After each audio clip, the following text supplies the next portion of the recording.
예, 안녕하십니까. 정보보호 정책관 송정수입니다.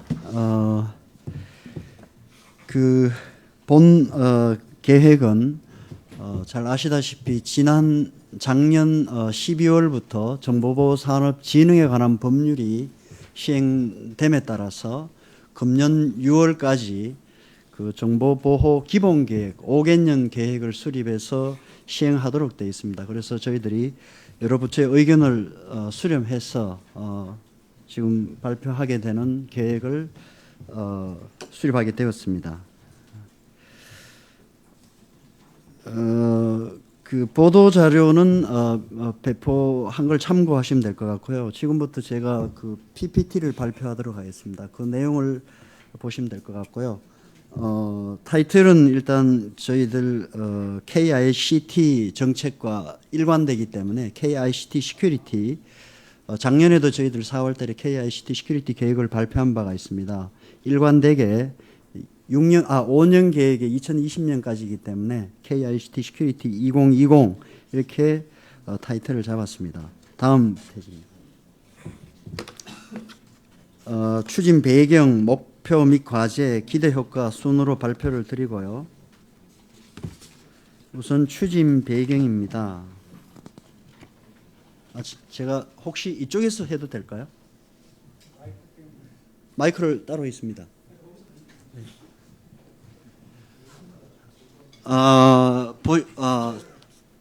우선 그 세계 각국의 노력 그리고 우리 정부의 노력인데요.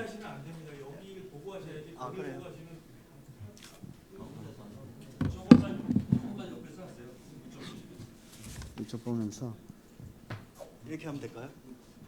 마이크 이거를 잔상을 불러 좀 당겨서 아니면 그냥 하시면 네. 손이 있어서. 오케이. 그러면 그렇게 여기서 그냥 하겠습니다.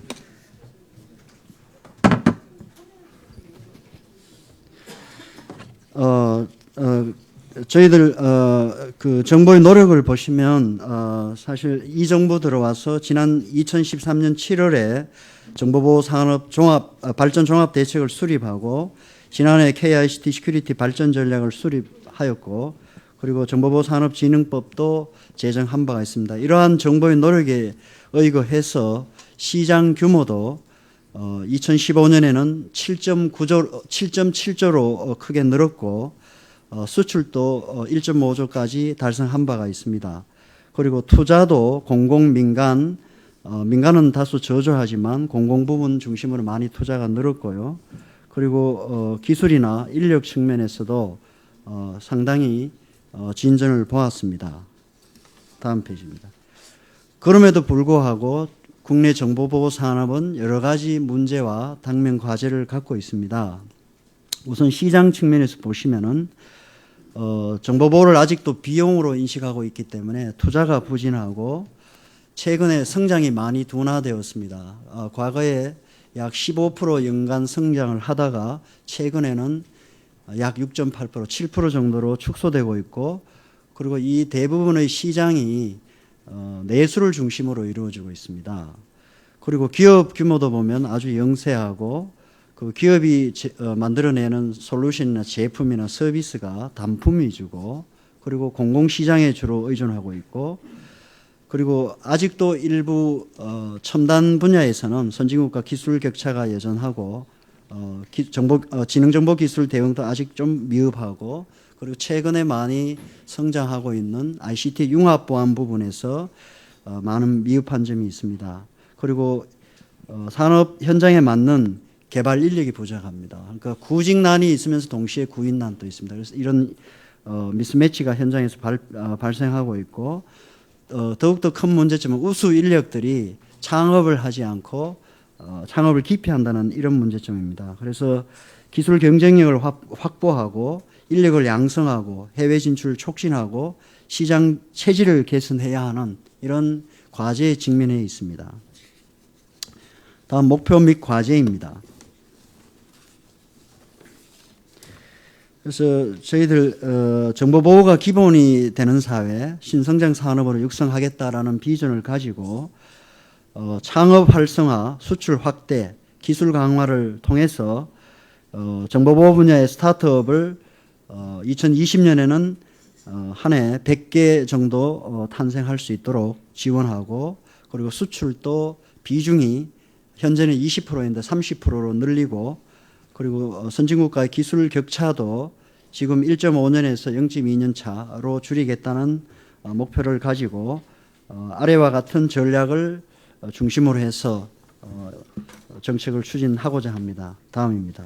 그래서 저희들 크게 4가지 분야의 열대 정책 과제를 제시하고자 합니다. 첫 번째로 글로벌 경쟁력 강화입니다. 이를 위해서 글로벌 스타트업 창업을 활성화하고 차세대 핵심 기술 및 산업형 보안 인재를 확보하고, 투자 및 신시장 창출을 위해서 투자 확대 및 산업 체질 개선, 융합 보안 내재화를 위한 지원체계 구축 및 시장 확대, 그리고 4대 물리 보안 및 차세대 전자인증 산업 육성, 그리고 해외 진출 촉진을 위해서 정보보호 산업의 글로벌 스탠더화라든가, 지속 성장 생태계를 위해서 정보보호 협업 거버넌스라든가 법제도 개선을 추진하겠다는 내용입니다. 하나하나 설명드리도록 하겠습니다. 우선 글로벌 스타트업 창업 활성화입니다. 앞에 통계표에서도 보셨듯이 그 한 해 창업하는 숫자가 18개 정도에 지나지 않습니다. 그 정도로 창업에 대한 분위기가 많이 저조되어 있고요. 그래서 창업을 활성화할 수 있도록 우선 기반을 조성하자. 그래서 창업과 관련되는 다양한 기관과 기능들을 집적해서 클러스터링 서비스를 제공하자. 그래서 대형시설, 연구소, 창업지원센터, 인력양성기관, 집적 시너지를 강화하기 위한 여러 가지 구체적인 사업들을 하고 있습니다. 예를 들어서 제1판교에는 IoT 센터가 들어서서 IoT에 기반한 융합 보안 테스트를 할 수 있도록 저희들이 지원 기능을 하고 있고요. 향후에 들어설 제2판교에는 좀 더 본격적으로 융합 보안 관련 테스트베드 기능을 제공하게 될 겁니다. 그리고 이러한 기반을 통해서 스타트업을 많이 발굴을 해야 됩니다. 저희들이 하고 있는 각종 사업, K글로벌 프로젝트나 정보보호 특성화대학이나 ITRC나 여러 가지 이런 기존 프로그램을 통해서 스타트업, 정보보호 분야의 스타트업을 많이 발굴하고자 합니다.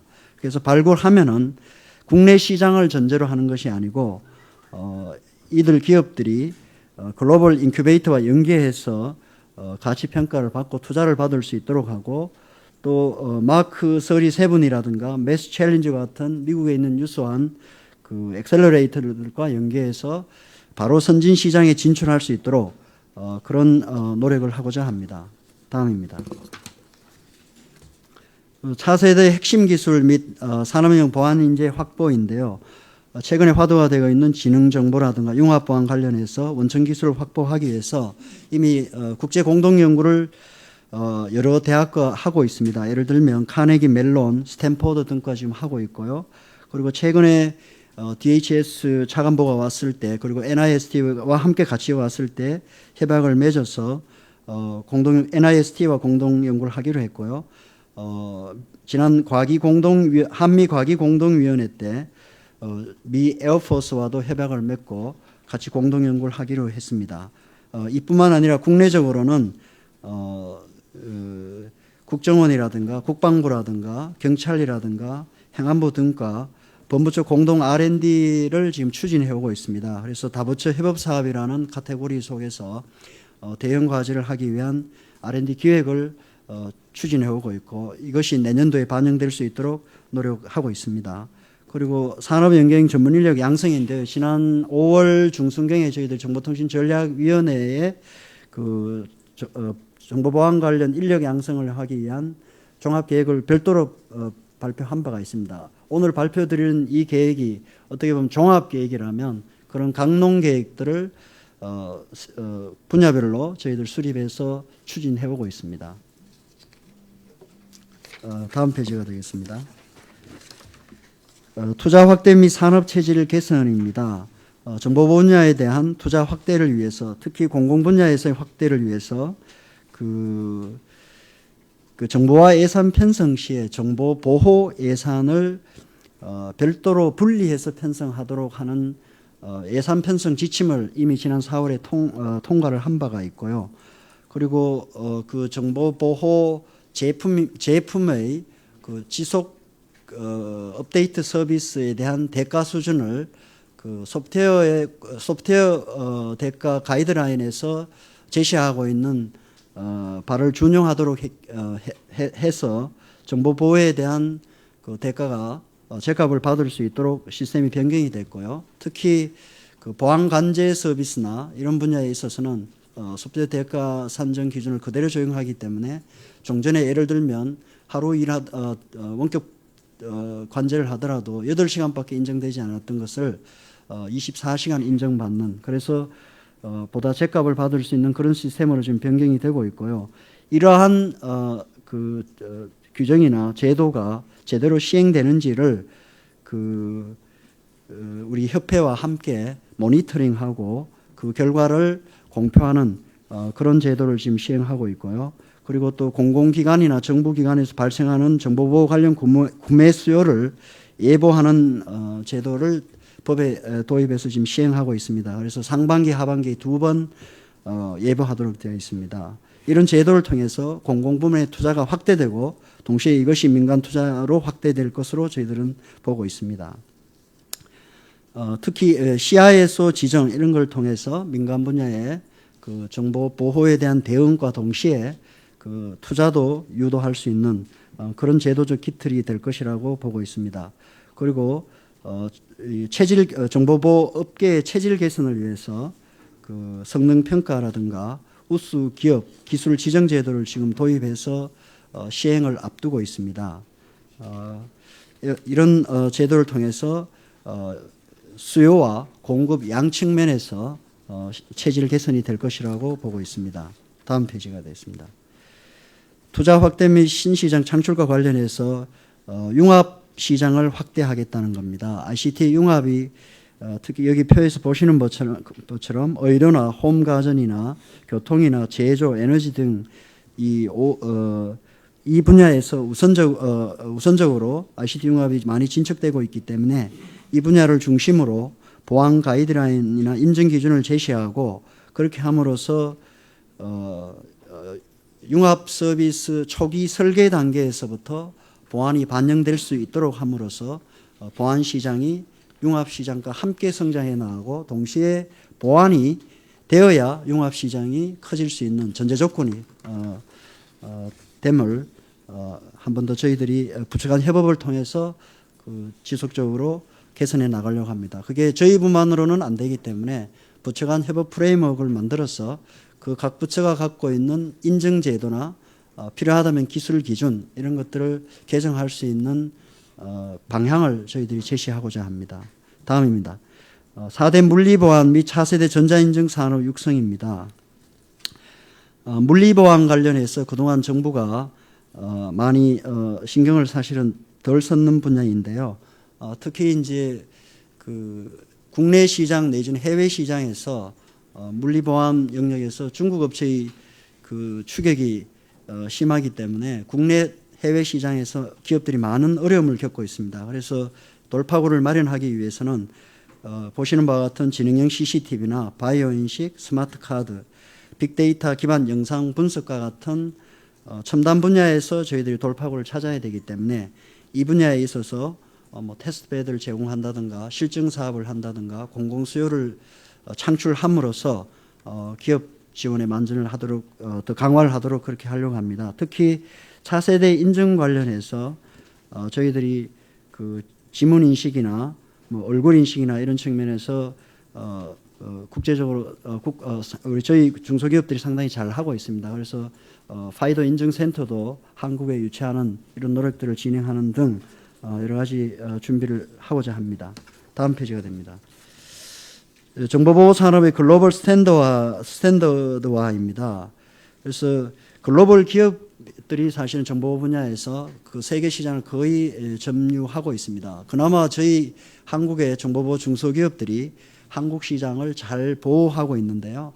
그것만으로는 부족하고 앞으로 이들 글로벌 기업과 협업을 해서 해외에 나가야 된다고 봅니다. 그래서 이들 글로벌 기업들이 갖고 있는 사이버 스렛, 그러니까 악성 코드 정보 이런 것들을 수시로 그리고 긴밀하게 협력함으로써 그를 바탕으로 우리 기업들이 제품을 개발하거나 서비스를 개선할 수 있는 그런 시스템을 구축해 나가고자 합니다. 그뿐만 아니라 이런 글로벌 기업들이 갖고 있는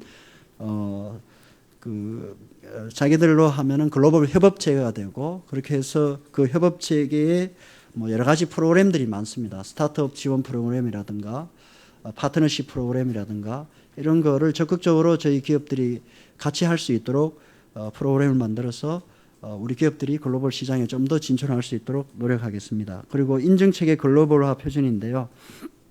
ISMS 인증 제도를 저희들이 지난 10여 년간 운영해 왔습니다만은 이를 좀 더 업그레이드 할 수 있도록 그 ISO 27001이라는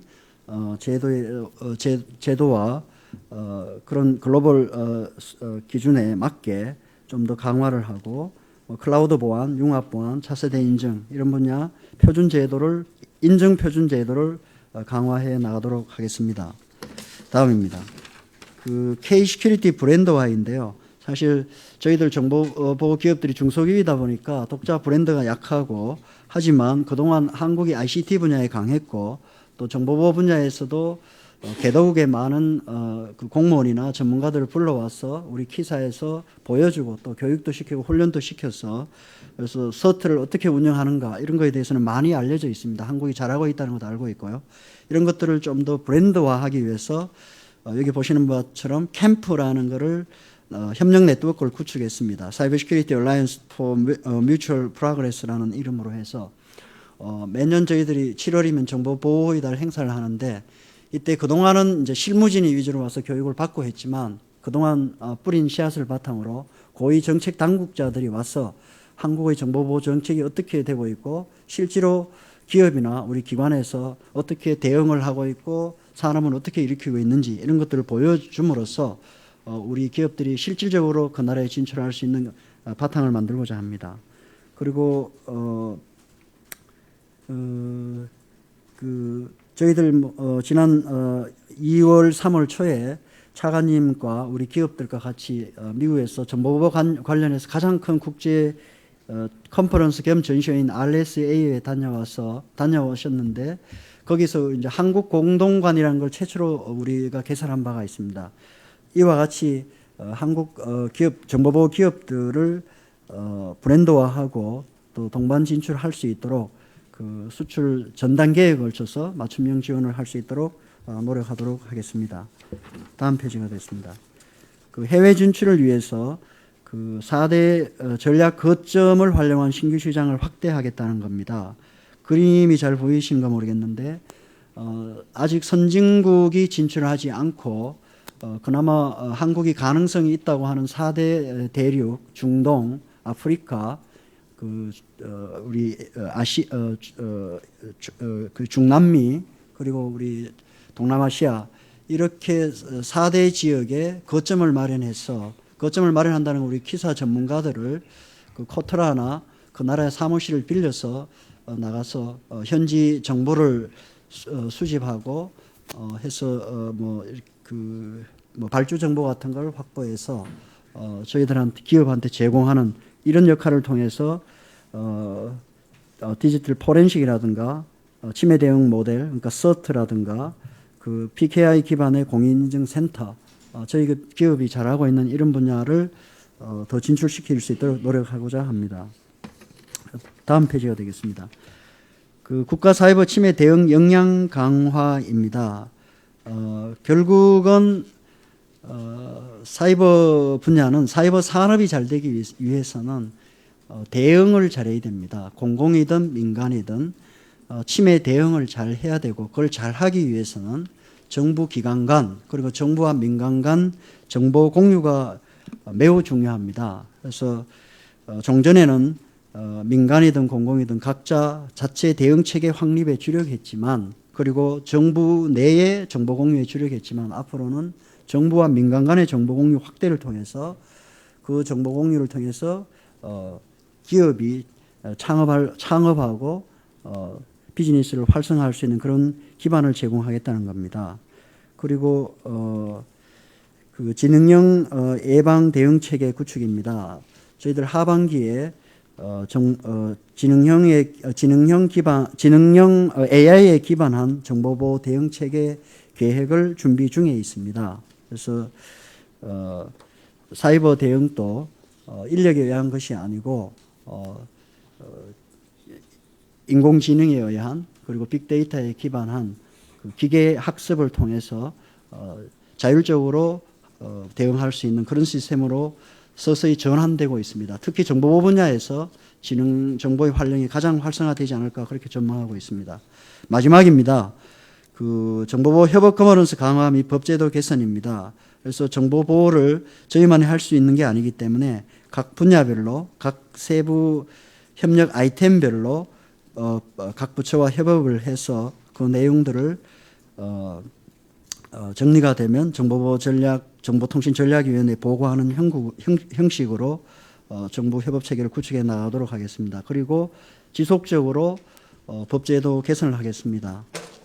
협업을 강조했습니다만은 협업을 하기 위한 법적 근거도 마련하고 제가 말한 협업이란 말은 정보 공유를 의미합니다. 기관 간 정보 공유 또는 민간과 정보 공유를 활성화하고 또 훈련이나 모의 훈련 이런 걸 활성화하기 위해서는 법적 근거가 필요하기 때문에 그런 부분들을 지속적으로 개선해 나가고자 합니다. 마지막이 되겠습니다. 기대 효과입니다. 그래서 저희 아까 앞에 목표에서 2020년에는 시장 규모를 15조 규모로 키우겠다. 지금 7.7조 내지 7.7조 되니까 약 그 7.3조 정도를 더 늘게 되는데요. 이게 고용 유발 개수를 보면 산업 성장 규모가 1억일 경우에 0.28 정도 됩니다. 그렇게 하면은 소극적으로 봐도 약 1만 9천 개 정도 일자리가 창출되고요. 기타 여러 가지를 고려하면 좀 더 그 파지티브하게 볼 수 있지 않을까 생각을 합니다. 그리고 그 기술 격차도 0.2년으로 단축하고 그리고 이렇게 함으로써 치매 대응도 좀 더 고도화를 할 수가 있을 것 같고 그를 기반으로 해서 산업 생태계도 개선되지 않을까 생각합니다. 이상으로 발표를 마치겠습니다. 감사합니다. 예, 그럼 지금부터 기자분들의 질문을 받도록 하겠습니다. 질문 있으신 기자분은 손을 들어주십시오. 예, 먼저. 예. 작년에 발표하신 그 KICT 시큐리티 이노베이션 확산전략 방안이지 않습니까? 맞습니다. 그 부분에서 상당히 좀 이제 국내 이제 보안 산업을 키우고 스타트업을 양성한다, 뭐 인력을 양성한다는 부분이 들어가 있는데요. 맞습니다. 예. 그거랑 이번에 발표하는 거랑 솔직히 내용이 많이 겹치는데 이걸 예. 다시 이걸 가져와서 발표하시는 가장 중요한 새로운 포인트가 뭐라고 보십니까? 저는 그렇게 생각합니다. 물론 뭐 저희들이 지금 법에 그 6월까지는 저희 5개년 계획을 수립하도록 되어 있기 때문에 저희들이 합니다만은 정책이라는 것은 수시로 변한다고 봅니다. 시장 상황이나 정책 환경의 변화에 따라서 정책의 포커스를 맞출 수 있다고 생각합니다. 그러니까 여기에 나오는 저희들 종합계획이기 때문에 정보보호 산업과 관련해서 예를 들면 기술 개발이나 인력 양성 전 분야를 다 다루어야 되지만 시대 상황에 따라서 요구 상황에 따라서 포커스는 달라진다고 합니다. 그렇게 보면 이번 계획의 포커스는 그 여러 가지 클러스터링 조성이나 뭐 이런 걸 통해서 스타트업 창업 지원을 좀 더 강화한다는 거 하고 그리고 해외 진출에 좀 더 포커스를 맞추겠다. 아시겠지만 저희들 과거 20여 년 이상 정보보호 산업을 지원해 왔습니다만은 지금 전체 시장을 그러니까 정보보호 시장이라 하면 그 안에 사이버 보안, 정보보안 시장과 물리보안 시장, 융합보안 시장 세 가지를 다 커버하는데요. 좁게 보면은 정보보안, 사이버 보안만을 보시면은 사실은 거의 대부분의 기업들이 아직은 국내 시장에 머물러 있습니다. 그 시장 규모가 약 1.7조 내지 1.9조 정도 되는데요. 거기에 해외 진출한 규모가 작년 같은 경우에 1,000억이 안 됩니다. 그만큼 국내 중소기업들이 국내 시장에 안주해 있다는 거고 그래서 이렇게 해서는 국내 시장이 그렇게 지속적으로 성장할 수는 없고 정체될 수밖에 없는 상황이고 그러면은 해외 시장으로 나아가야 된다. 아까 말씀드렸듯이 아직 선진국이 본격적으로 진출하지 않는 저희들이 4대 대륙으로 생각하고 있는 그런 지역에 우리 기업들이 나갈 수 있도록 정부가 많이 지원해야 된다. 그게 두 번째 포커스고요. 세 번째는 물론 뭐 작년에도 이런 걸 많이 했습니다만은 투자 촉진입니다. 근데 작년에는 계획 단계였고 저희들이 그간 많은 노력을 해서 실제 아까 설명드렸던 그 공공 부분에서 예산 편성할 때 지침으로 반영한다든가 그리고 그 죗값을 받기 위한 대가 산정 가이드라인을 만들어서 실제 집행을 하고 집행이 제대로 되는지 그 모니터링하고 이런 데에 저희들이 실제 집행을 강화하겠다는 거고요. 그리고 이제 네 번째 이제 차이점이라고 한다면 융합 보안, 물리 보안 이런 부분 새로운 시장을 강화하겠다는 네 가지가 기존 계획과 차별점이라고 할 수 있겠습니다. 저 그리고 부원에서 저기 작년에 국외 진출 실적이 1천억 원밖에 안 된다고 하셨지 않습니까? 예, 예. 여기 자료분 기대효과 보면 현재 1조 6천억 원 규모인 정보보호 수출 규모를 그거는 이제 그거는 물리 보안하고 다 합쳤어요. 다 합쳐가지고 그런 거고요. 네, 좀 전에 그렇습니다. 말씀하신 건 이제 사이버 보안. 사이버 보안만. 예, 알겠습니다. 그러니까 대부분의 그 수출이 CCTV와 같은 물리 보안입니다. 그래서 그거는 대기업들이 많기 때문에 큰 단위로 수출이 이루어지고 있고 정보 보안은 대부분 아주 그 중소기업이라서 아주 예, 미미합니다. 예. 하드웨어 수출 실적이 아무래도 대부분을 차지한다는 말씀이신 거죠? 그렇습니다. 예. 예, 윤수경 기자님. 예. 그 4대 거점이라고 한 나라들이 아직 뭐 해외에서 진출을 안 했다고 했는데 그 4대 거점 그 나라들과 뭐 구체적인 협의나 그런 게 있어서 그렇게 국가들을 지정하신 4대 건지 거점이 그리고- 이제 죄송해요. 질문이 하나 더 있는데요.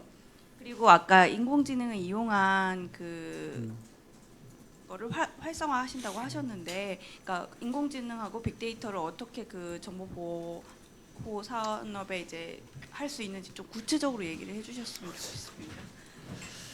그 첫 번째 거점과 관련해서는 저희들 네 군데 지금 세 군데는 나가 있고요. 한 군데는 이제 곧 나가게 될 것 같습니다. 그 나가 있는 세 군데가 오만 그리고 탄자니아 그리고 하나가 코스타리카인데요. 이 네 개 그리고 나머지 한 국가는 아마 인도네시아 6월 중에 나가게 될 겁니다. 그래서 저희 그 기사 직원이 나가 있는데요. 그렇게 된 배경은 오만 같은 경우는 저희들이 그동안 많은 노력을 해서 그러니까 그분들을 데려와서 교육도 시키고 그렇게 해서 이제 사실 실적이 있었습니다. 그 포렌식 시스템을 거기다 수출한 바가 있고요. 지금 또 오만의 로얄 오피스라고 말하자면 저희들 정보기관입니다. 그런 쪽에서도 저희들 서트를 도입하기 위해서 기업과 계속 노력하고 있습니다. 그래서 저희들이 생각하는 것은 한국 기업이 가서 성공을 한 지역을 중심으로 인근 국가에 확산시킨다는 게 저희 전략입니다. 왜냐? 예를 들어서 오만 같은 나라는 중동에서 정보 보호에 가장 앞서 있습니다. 예를 들면 그 나라가 ITU 활동을 통해서 ITU 정보보호 평가에서 글로벌리 2위 정도 평가를 받습니다. 그런 나라에 한국 기업이 사게 된다면 사실 그 인근 국가에서 오만은 이렇게 하더라 라는 그런 사실 뭐 입소문이라고 할까요? 그런 평가를 얻기 때문에 저희들 오만을 선택했고요. 그럼 왜 탄자니아냐? 탄자니아에도 그동안 저희들 그 자료에 나오듯이 PKI 기반의 공인인증센터 사업을 또 수출하기 위해서 FS도 진행시키고 현지 공무원들 들어가서 교육도 시키기 위해서 본 사업으로 진행할 가능성이 가장 높은 나라였습니다. 그래서 우선 여기에 우리가 성공을 하게 되면 예를 들면 그런 PKI 기반의 공인인증센터를 인근 국가에 확산시킬 수가 있습니다. 전자거래를 하려면 가장 필요한 게 공인인증이니까 그래서 그 분야의 가능성을 저희들이 봤고요. 그다음 코스타리카도 마찬가지입니다. 코스타리카는 중미인데요. 그 지역에서 저희와 여러 협업을 통해서 예를 들면 EDCF 자금을 활용해서 그 서트 센터를 건립하는 이런 논의를 지속적으로 해왔었습니다. 그래서 성공 가능성에 중심 기준을 두고 나라를 선정했었습니다. 인도네시아도 마찬가지고요. 그리고 두 번째가 인공지능 관련해서는 사실 뭐 인공지능이 그냥 하늘에서 뚝 떨어진 게 아니고 사실 지난 뭐 70년대, 60년대 이후부터도 사실 인공지능이라는 게 지속적으로 왔고요. 저희도 지금 정보 분야에서 사실 많이 쓰고 있습니다. 예를 들면 CM이라는 시스템인데요. 그걸 영어로 어떻게 하지? SIEM인데 Security Information Event Management일 겁니다. 나중에 한번 확인해 보십시오. 예를 들면 이런 게 이제 빅데이터입니다. 그러니까 뭐 악성 코드를 잡거나 이런 거 할 때 뭐 악성 코드만 보는 것이 아니고 예를 들면 종합적으로 다 봐야 된다는 거죠. 그러니까 우리 정보 자산에 접근한 그 이벤트 자료라든가 그런 것들을 종합적으로 분석하는 툴들이 결국은 뭐 빅데이터 분석 알고리즘일 건데 그런 걸 적용해서 지금 현재 쓰고 있습니다. 그런 것들을 좀 더 업버전해서 그러니까 딥러닝을 좀 더 활용해서 하게 되면 지금 예를 들면 빅데이터 아까 조금 말씀드렸던 그 CM 같은 경우는 사람이 미리 세팅해준 그 알고리즘에 따라서 찾아내는 거지만 그러니까 딥러닝을 하게 되면은 그 기계가 스스로 학습해서 그걸 처리를 오토메이션을 할 수 있다는 거니까 그런 측면에서 차이가 나는 거예요. 기술적으로는 제가 기술직이 아니라서 더 자세한 건 우리 과장이 얘기하겠습니다만은 그래서 이걸 제대로 하려면은 더 원천적인 그런 기술 확보가 필요하기 때문에 R&D도 지금 물론 과거부터 쭉 해온 것이지만 그걸 더 업그레이드 차원 높은 그런 R&D 계획을 하고 있고요. 그리고 이제 이런 걸 적용해서 실제 정보 보호에 활용하는 거를 이제 지금까지는 아주 이제 그 초기적이지만은 좀 더 본격적으로 그런 것들이 활용되도록 대응 체계에도 반영을 해야 된다라는 게 이제 저희 하반기 계획입니다. 예, 다음 질문 받겠습니다. 예, 최민재 기자님. 네, 디지털데일리 최민지 기자인데요. 그 방금 얘기하신 인공지능 관련해서 좀 추가적으로 질문 드리겠는데 그러면은 이 하반기에 나오는 계획에서 지금 기존에 설립하고 있는 인공지능 그 지능정보기술연구소랑 협업해서 같이 하는 부분이 있는 건지 그런 부분과 관련해서 구체적으로 얘기해 주셨으면 좋겠고요. 그리고 아까 이야기하셨을 때 파이도 인증센터를 국내에 설립하도록 노력하겠다라고 한 부분이 있는 것 같은데 이거는 미래부에서 그 내부적으로만 하는 고민인지 실제적으로 지금 협업을 해가지고 구체적인 성과 단계에 있는 건지 좀 궁금하고요. 그리고 하나 더 질문하자면은 그 보도자료에는 인센티브 건이 있던데 어쨌든 민간 투자를 확대를 하려면은 기업들이 해외 진출 이런 걸 할 수 있도록 정부에서 좀 유도책 같은 걸 내놔야 되는데 그런 좀 실제적인 인센티브를 어떻게 주겠다는 건지 잘 이해가 안 가서요. 네, 같이 다 설명해 주셨으면 좋겠습니다. 첫 번째 질문이 지능정보. 첫 번째 질문이 지능정보 기술을 이용한 사이버 침해 대응이 현재 지금 설립 중인 지능기술연구소와 연관이 어떻게 되냐고 질문하신 것 같은데요. 그 말씀드리면 아까 말씀드린 것 조금 더 부연해서 말씀드리면 그 현재도 지금 공격은 사실은 이게 지금 현재 사이버 공격의 유형이 굉장히 대형화되고 지능화됩니다. 그러니까 사람이 하는 게 아니고 실제로 딥러닝이나 로봇 같은 걸 할 수 있는 공격이 지금도 실제로 시스템을 통해서 공격이 많기 때문에 아마 로봇이라는 이런 걸 이용한 기술이 굉장히 많이 늘 거라는 게 저희 추측이고요. 그러면 지금 막는 건 저희 사람이 지켜보면서 이상한 징후가 있으면 발견해서 어디에 문제가 있는지 하는 건데 이제는 그 공격을 사람이 할 수 없을 것 같으니까 우리도 대응도 자체로 아예 이런 걸 해야 된다는 그런 지능 기술을 도입해야 된다는 말씀이고요. 그 가장 큰 특징이 그러면 순간적으로 막 쏟아지는 공격을 빠른 시간 내에 해석을 해야 됩니다. 그러다 보니까 당연히 빅데이터 기술이 도입되는 게 당연한 거고요. 그래서 지금 저희들 이런 부분에서 좀 검토를 하고 있고 현재 있는 지능정보기술연구소는 국내 기업들이 참여할 거니까 국내 기업들이 만일 그 부분에 수요가 있다면 같이 협력해서 해 나갈 상황입니다. 두 번째 질문이 그 파이도 인증센터를 유치하기 위한 게 정부가 무슨 구체적인 계획이 있냐는데 사실은 이거는 정부 차원은 아니고요. 파이도 인증 자체가 글로벌리 구성되어 있는데 민간 기업 위주로 되어 있고요. 저희들 파이도 인증 파이도 무슨 포럼이 구성되어 있습니다. 이쪽 부분에. 그래서 그 포럼에서 저희 기업들이 이쪽으로 하는 기업들이 숫자가 많죠. 그 제가 알기로 한 13개, 4개 정도가 파이도 인증을 지금 받았는데요. 그걸 받기 위해서 일일이 이제 미국에 가야 되고 이러니까 그 코스트가 많이 들기 때문에 그 포럼 차원에서 계속 노력하고 있습니다. 그래서 그 포럼의 노력을 저희들은 간접적으로 지원해주고 있습니다. 그리고 마지막에 해외 진출 인센티브요. 인센티브가 구체적인 게 제가 그걸 말씀을 드리면요. 현재 그 부분은 지금 각 관계부처와 협의 중이라서 말씀을 못 드리는데요. 아직까지 저희들이 지금 이제 협의 중인 부분이 그 구체화돼서 저희들 그 인센티브라고 돌려서 말씀을 드렸는데 현재 저 미래성장 동력 관련해서 그 연구개발 투자를 하는 기업이나 이런 부분에 대한 세제 지금 현재 있는 부분이라든지 지난번 보시면 그런 부분에 현재 이 차세대 보안 부분을 집어넣어서 같이 협의를 하고 있고요. 특히 아까 말씀드린 것처럼 현재도 지금 일반 기업들이 우수한 국내 정보보호 기술 제품을 사용을 하게 되면 약간의 세대 지원을 하는 부분이 있습니다. 그런 부분을 현재 계속 확대해 나갈 계획입니다. 그러면은 그 파이어 인증센터 국내에서 이렇게 미국까지 가지 않고 국내에서 다 절차를 완료될 수 있도록 하는 거를 지금 이야기를 하고 있다는 걸로 제가 생각을 하면 되나요? 예, 그렇습니다.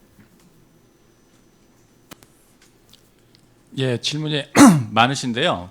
오늘 오찬 같이 국장님 가시니까 그 오찬 같이 가시는 분들은 좀 거기서 질문하실 수 있는 거는 좀 해주시고 그렇지 않은 질문만 몇 개 더 받겠습니다. 예. 오인하 기자님이. 네, 저 이데일리 오희나 기자인데요. 네.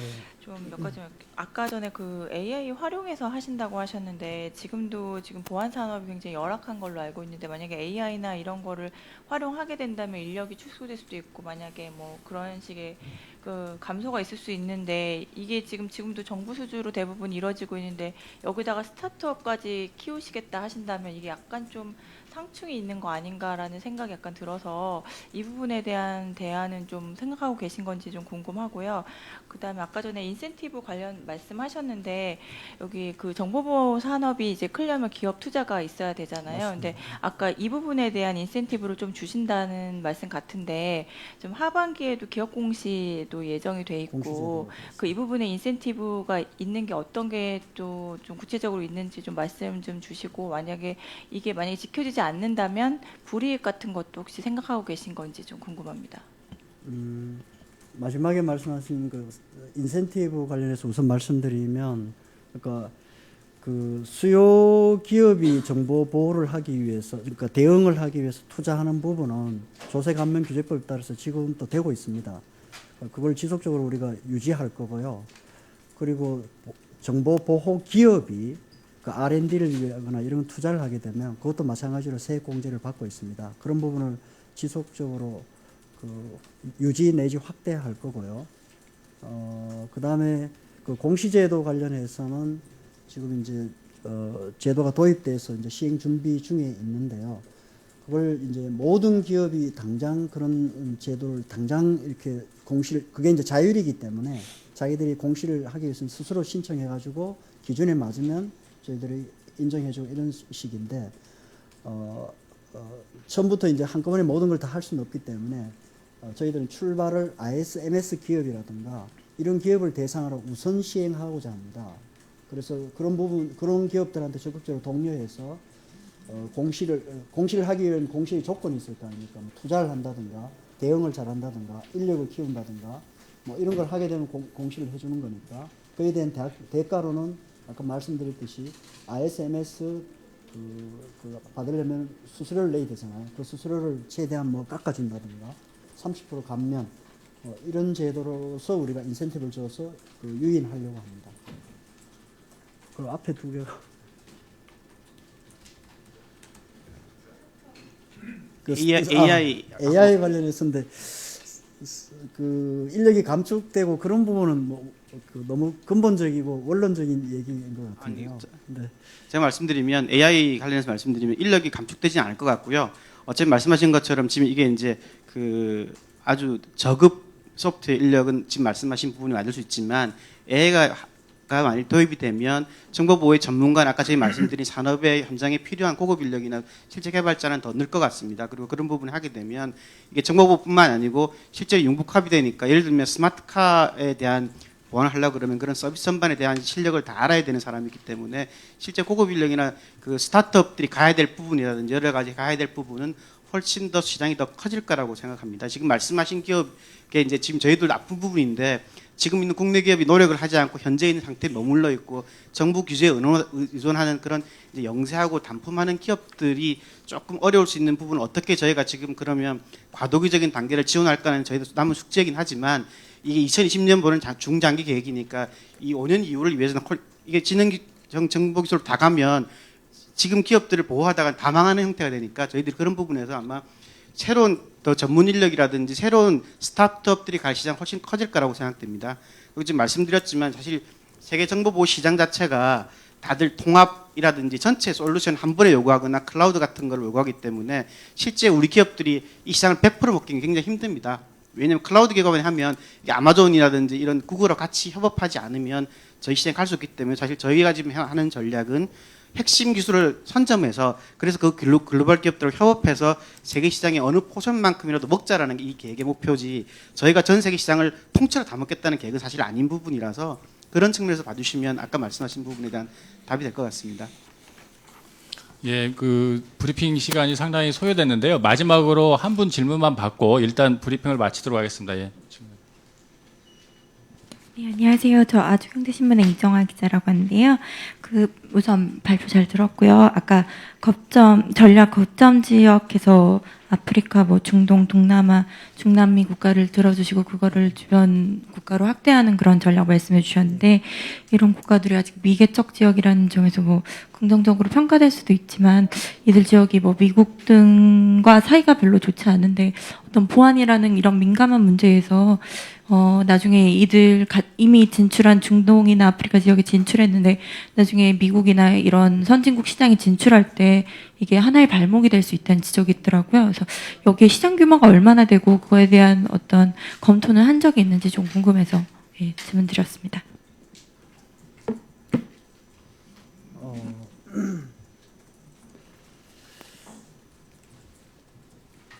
말씀드리면 지금 4대 거점은 신흥국 중심입니다. 아까 말씀하신 것처럼 저희가 선진 시장과 신흥국 시장의 어프로치는 다르다고 생각합니다.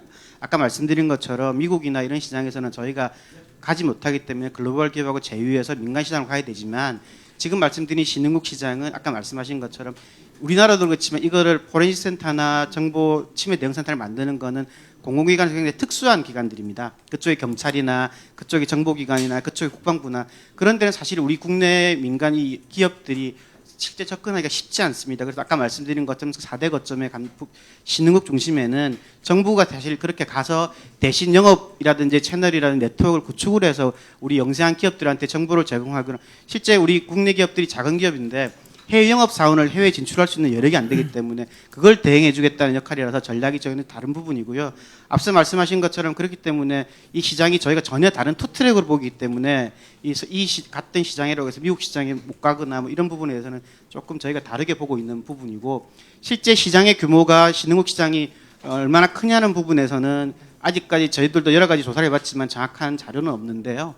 그 부분에 대해서 이게 없다는 것 자체가 이제 시작하는 단계이기 때문에 저희들이 어떻게 생각하면 미국이나 이스라엘이 판치는 큰 선진국 시장보다는 어떻게 생각하면 저희는 훨씬 더 많은 기회라고 생각합니다. 그래서 그런 부분에 대해서 기업들이 가야 되지만 실제로 여력이 없어 접근을 못하니까 정부가 4대 거점을 만들어서 그 부분에 대해서 필요한 해외 네트워크도 구축해주고 여러 가지 그 정부하고 어려운 규제라든지 이런 부분도 풀어주는 그런 저희가 그런 지원 역할을 한다고 생각해 주시면 감사하겠습니다.